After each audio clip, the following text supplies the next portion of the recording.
I didn't really anticipate that it at first was a chapbook.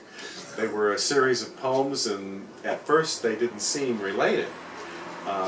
Actually, you helped in that regard. I hadn't realized that there were many commonalities in theme that had to do with aging and loss, and maybe we could even say how to approach aging, which isn't necessarily just about loss, but the, you know, those kind of changes.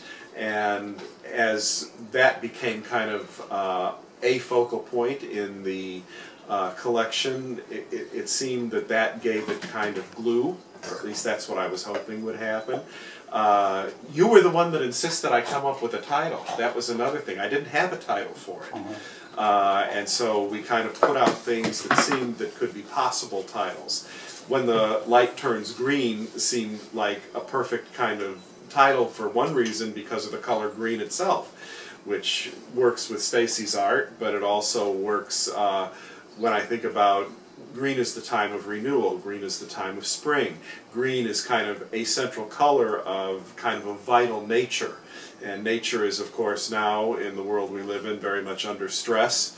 And what happens when the light turns green, or when anything changes and suddenly we're in a different place. The world that I think, the kind of light that I remember from childhood is not the same as what I am now at age 60. Those kind of changes are things that I think the poems in the book meditate on.